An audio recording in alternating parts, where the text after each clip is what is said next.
Hello, friends. This is the Medium's Harvest.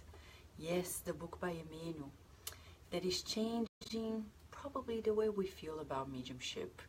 He's teaching us to feel the scriptures in a tribute to 100 years of the publishing of the Medium's book. In 1961, Chico Xavier releases to the Brazilian Spiritist Federation the copyright of the book Seara dos Médiuns. And the book Seara dos Médiuns, in English, The Medium's Harvest, comes to our lives to make us understand and feel the teachings. The Manual for Mediums and Evokers, as Kardec subtitled the Medium's book. Today we are on chapter 33 of the Medium's Harvest. Emmanuel titles it Unbelievers, and he is going to lead a dissertation based on chapter 31. So let me open here. Chapter 31 of the Medium's book. And in the book Medium, the Medium's book, chapter 31 is titled The Dissertation of Spirits, and this dissertation is number 6. And the dissertation number 6 talks about the very topic, which is quite short, but it's by the Spirit St. Louis, and it says, "Do not be alarmed by certain obstacles or controversies. Do not torment anyone by persistently trying to convert them. You will persuade disbelievers only by your disinterestedness, tolerance, and charity towards all without exception. Especially guard yourselves against violating public opinion, whether through simple words or public demonstration. The more modest you are, the more you will win the appreciation of others. Let no personal motive lead you to act, and you will find within your conscience a force of attraction that produces only goodness. Under God's orders, the spirits are working for the progress of all without exception.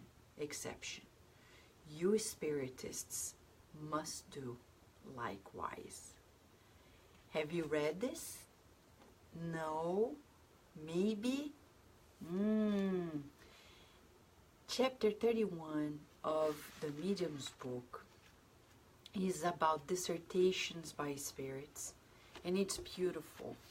Dissertations that were validated by Kardec and others that he called apocryphal. But the one we read is by the Spirit St. Louis, which was the spirit mentor of Kardec. Yes, did you know it? And he's saying, do not be bothered by those that don't believe. And he teaches us a pathway to approach them. Is it important? No, it's essential.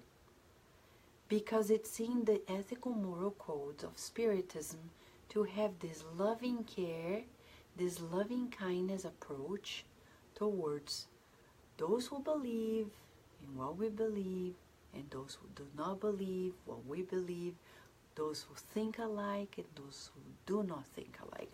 So St. Louis says, and it's almost like he's giving guidelines for us to use Facebook, social media, because he says, guard yourselves against violating public opinion through simple words or public demonstration. Remember the words about scandal? We need to be careful. The more modest you are, the more you will win the appreciation of others. But what is to be modest? That's something to think, because we're not talking about false modesty. We're talking about true modesty. What is it? Simplicity, non-complicated approach, sincere approach, not feeling like we're more than anybody else, just alike. And he says here, under God's orders, the spirits are working for the progress of all, without exception. What the people who do not believe don't know is that God loves them, even if they don't believe in God. The good spirits care for them, even if they don't believe in spirits. And they will be cared for here and in the afterlife, in next reincarnations, even if they don't believe in the continuity of life. And we don't need to prove a point for them to know that this happens. It will happen, and it happens as we speak. So he says, you spiritists must do likewise. I love it. Love it every time. It's revelation, true revelation. You ready? The teacher, Emmanuel, comes into our classroom tonight, again, once again, to delight our souls with new ideas, new feelings. What a joy, huh? It's really a joy to the world. The Lord has come. And when we are in the presence of Emmanuel, we feel it, don't we? That joy of being in front of these wise minds, loving hearts, that are leading us to a new life. Shall we? Chapter 33. Unbelievers. Unbelievable. No, it's not unbelievable. Unbelievers. You could say non-believers or unbelievers. Skeptics. There are many ways. For now, it's unbelievers. This was brought in by Emmanuel through Chico Xavier on a meeting on May 9th, 1960, based on dissertation number 6 by the Spirit St. Louis on chapter 31 of the Medium's book. Emmanuel wrote, yes, the unbelievers would rejoice in the truth that enriches us with optimism and consolation. If the unbelievers could, they would cherish the clarity of faith with the emotion of the blind, who would suddenly recover their sight before dawn, dazzled with joy. If they could, they would raise to the trust like generous trees erected towards the sky. However, the unbelievers transit the earth like the mentally alienated that science does not see. Grounds devastated by the fire of passions, the unbelievers end up dominated by the worms of materialism that corrode the last embryos of hope, often in feasts of sarcasm. They would want to vibrate to the heat of conviction in survival, but they bring their hearts freezing in the haze of death. The unbelievers are lawmakers who do not seek the profound laws that govern life. They are teachers who do not know the essence of the lessons they convey. They are doctors who do not listen to the subtle principles that organize the forms. They are judges who do not study the reactions of fate in the victims of evil under the exam. They are lawyers who do not identify the sanctity of the law. They are artists who do not seek the hidden glory of art. They are workers who do not perceive the divine substance of the work. They are fathers and mothers who do not perceive the wisdom with that it being the foundation of the home. Incredulous, the unbelievers grope in the shadow projected by the brain plunged in incomprehension. Do not aggravate their grief with bitter words. injuring their opinions, we will open wounds that bleed in their hearts. For spirits addicted to irritation, sourness establishes 6 forms of calamitous tributes: the laws of work, the laws of help, the laws of balance, the laws of affection, laws of opportunity, and laws of time. Before them, our brothers and sisters, who wander in the responsibility and desperation, let us unfold abnegation, tolerance, and charity, multiplying the works of education and the spontaneous values of goodness, because every individual who denies the parenthood of God and refuses to admit the existence of their own soul,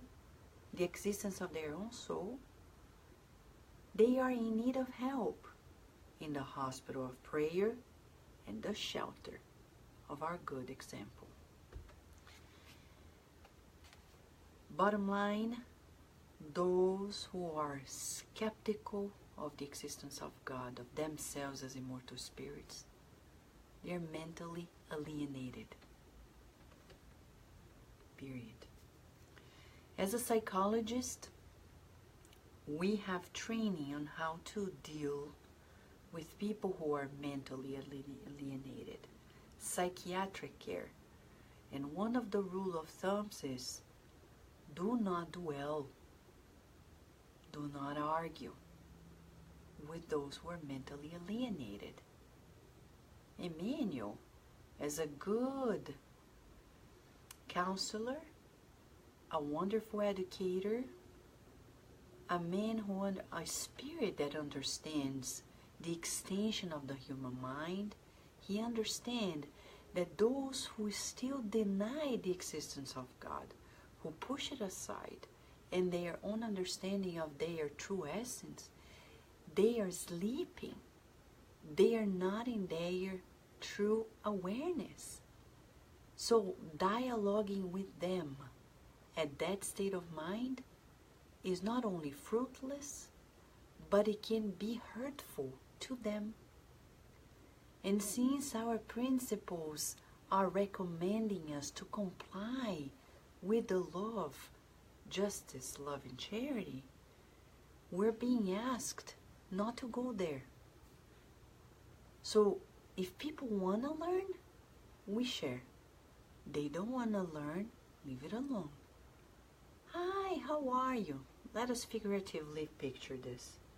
Hi, how are you? A friend, a colleague at work.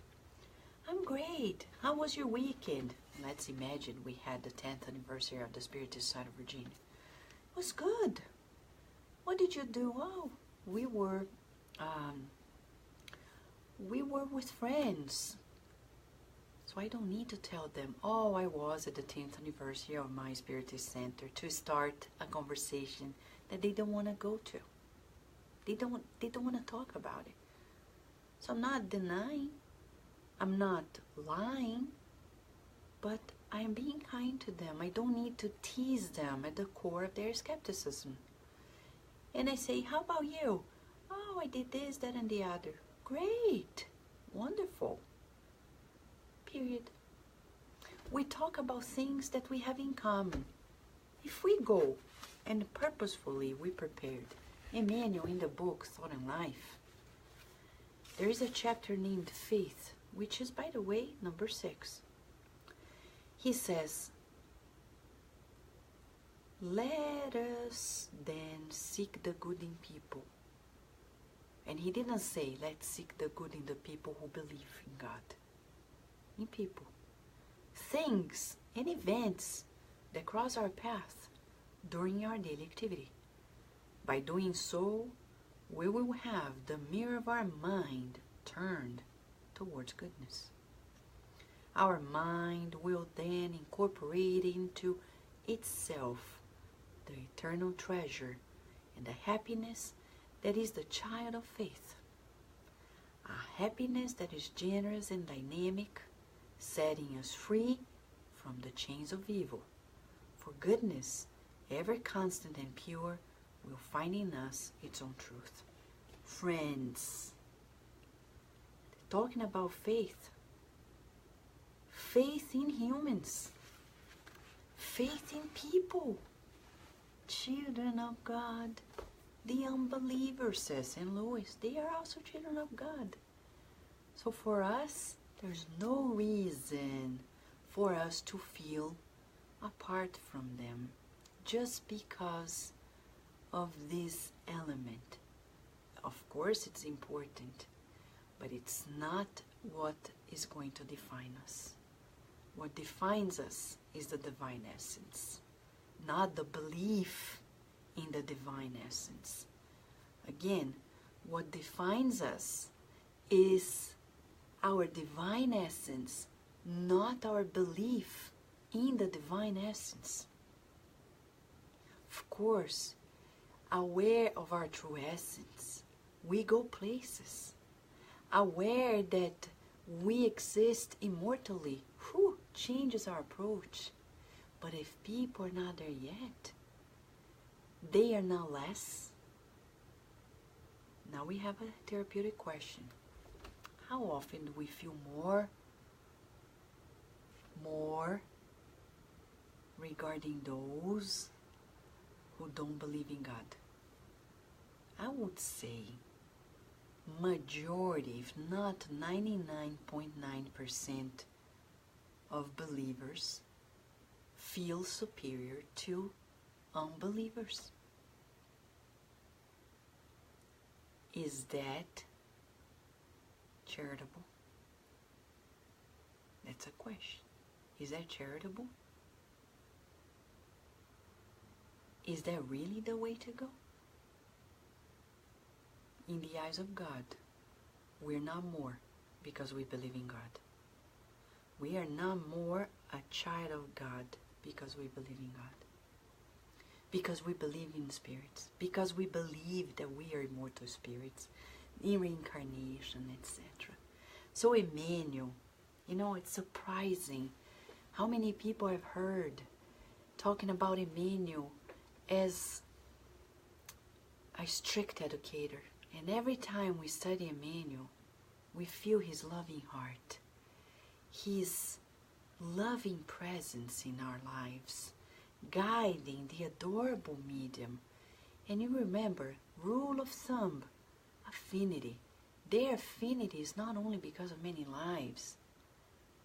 There's much more. They had fluidic affinity. So if Xavier was loving, caring, all-embracing, do you think Emmanuel, his mentor superior to him, would be less loving? So Emmanuel is not only intellect, he's a loving educator. And surprisingly, he's not talking about unbelievers to judge them, like St. Louis, through the mediums at Kardec's time. In dissertation number 6 of chapter 31 of the Medium's book, he says clearly, and we're going to read it again because it's striking. The recommendation is striking. Guard yourselves.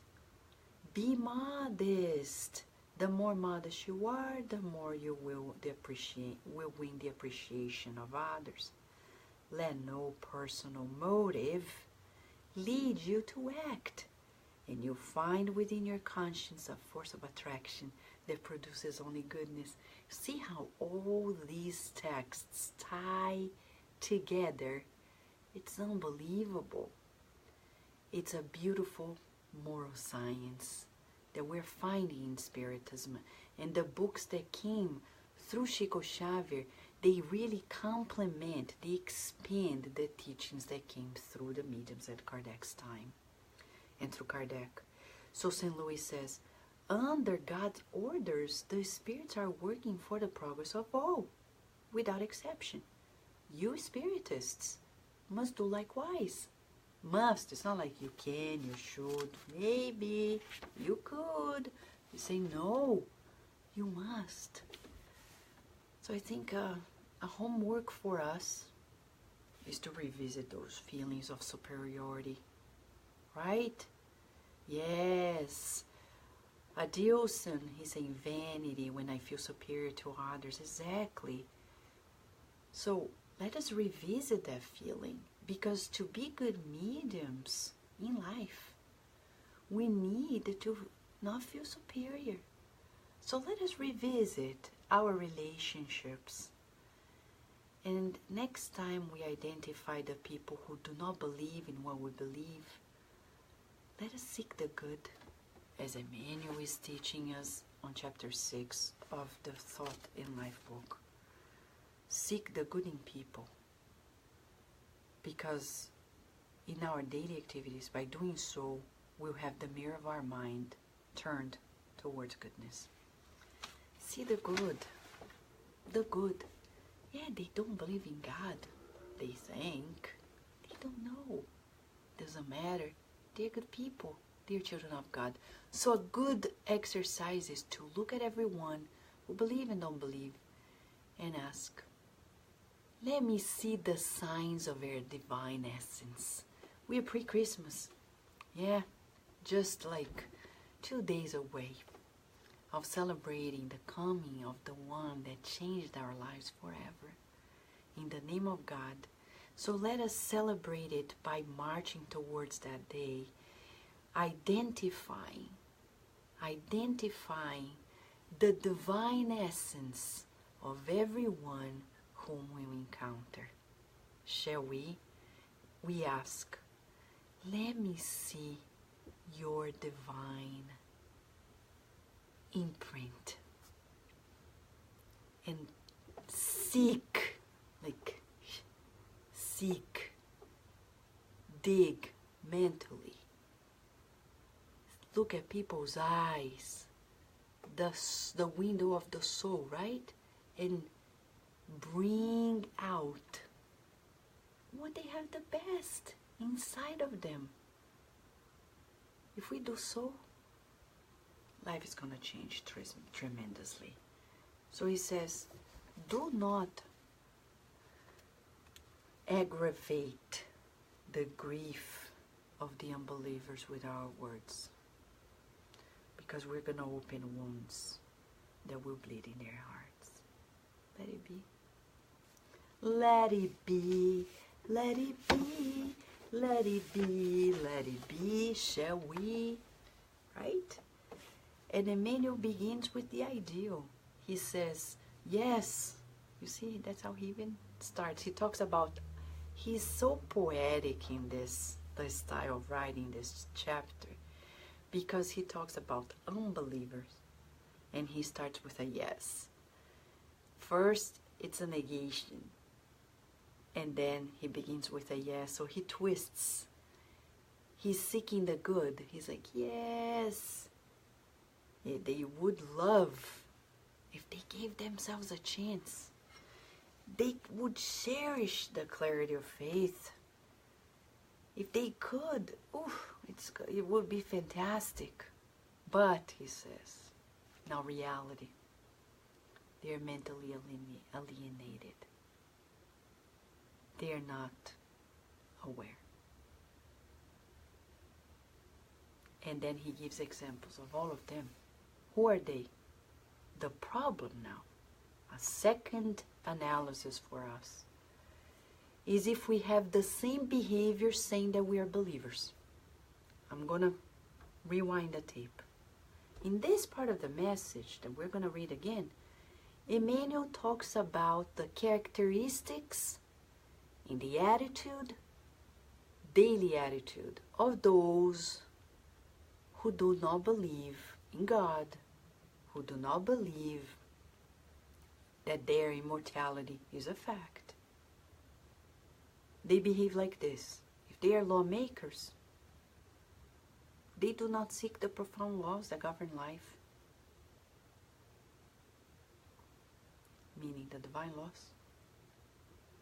If they are teachers, they do not know the essence of the lessons they convey. Seems like the educational system we have nowadays.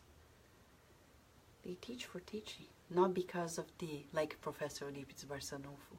He would teach about the planets of the solar system and talking about the evolution of the spirits in the different planets. Because he believed. The question for us, if we are believers, Emmanuel is kindly saying, so you think, right? It's almost like that music. Yeah, you know? You think you're this, but that doesn't impress me much. Yeah, it's pretty much like that, because we may think that we believe and we're better, but in actuality, in our daily lives, we're no different. Because if I'm a teacher, I teach for teaching, but I don't see the depth, the connection. I don't see my students as the ones that I led to the wrong pathway in the past. And now I'm here not only to teach them this subject, but an attitude, a vibrational embrace at each encounter. If I am a lawyer, he says, and I don't believe, I don't identify the sanctity of the law. How many people say they are even spiritists? But when it comes to business, they are like, well, business for business. They are cold. They are doing just like the unbelievers. And that's a problem. If in my daily life, as a believer, I don't see a different approach to relationships at work, to the matters that I take care of, I'm no different than the unbeliever. Actually, I'm worse. Because my belief, my faith, should do what? What Emmanuel says in Thought and Life. Seek the good in people, things and events that cross our path during our daily activities. By doing so, we'll have the mirror of our mind turned towards goodness. Our mind will then incorporate in itself the eternal treasure and the happiness that is a child of faith. I remember once working as a scientist at the University of Maryland, and there was a budget cut. And people were like desperate, like almost like, what's gonna happen? And people were like, oh my gosh. And I remember talking to the mentors in prayer. And one of them said to me, do you believe that the ones that are gonna stay, they're gonna stay because they want to stay? Or because others want them to stay? Or because God wants it to be that way? I said, well, I think it's because God is ruling it at the end of the day. So if you believe in it, why are you going to go desperate? Because I don't know what's going to happen. Well, you don't, but God does. If you believe in God, you don't need to know. You believe in God. God rules the world. And He loves everyone. Whatever happens, it's under God's eyes. And really, God is ruling. Wow. And I was like, that makes sense. So I went to work next day, and people were still like, Vanessa, what if? What if? I couldn't tell them about that conversation for obvious reasons. But I said, let's wait. Why surrender to anxiety? Let's wait, be positive. Be positive. Trust that there is a higher force, I believe. So it was just like, pling, like a little sprinkle of magic there, like the fairy dust of the good spirits. Higher, the higher force. It was a training, but it worked. At the end of the day, I was there. and those who were desperate kept on being there. Things changed. So, the problem for us, as the ones who believe, is to behave differently from those who don't. If we behave alike, it's not their problem. It's our problem. And it's really a bad problem. Right, Lea Severo? Yeah, mamma mia. It's a good example of resignation that the spirits teach us. They say, you know, you're going to learn it. That's how we learn. After all, how do we learn the virtues of life? By putting ourselves to the test of it. We don't become patient around patient people. We don't become faithful to higher levels when everything is right and good. It must be when things are crazy and we're like, no, God is taking care of all of us. I believe in it. I'm not gonna surrender to desperation. It's not easy, but it's possible.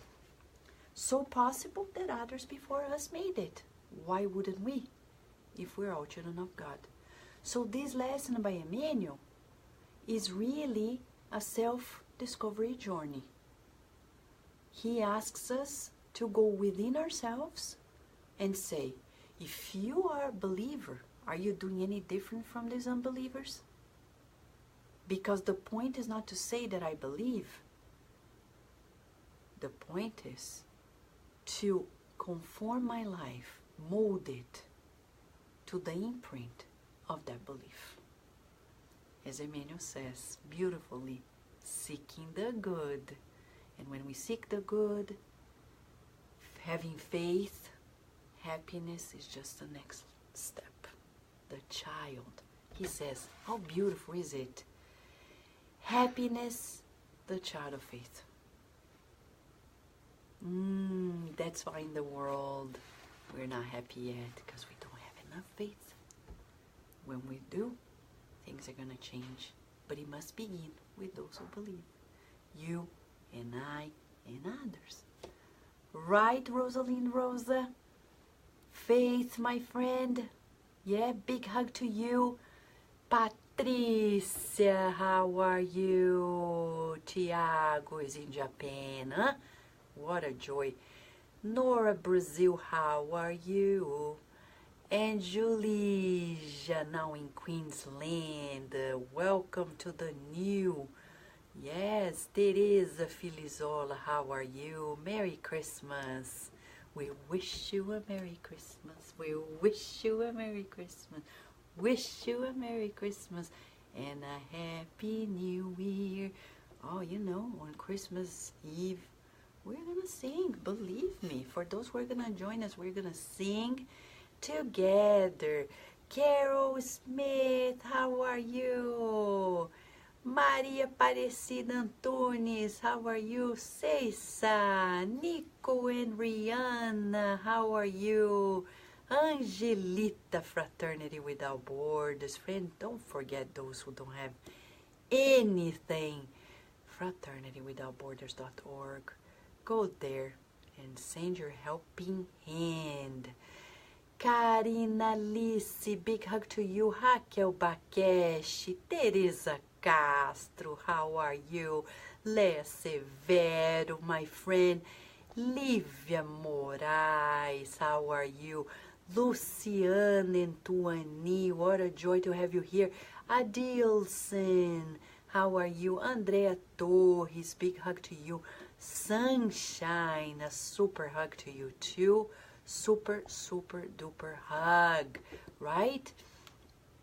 Rihanna is saying, Nico always says that if you ask God for patience, He will give you the opportunity to practice it.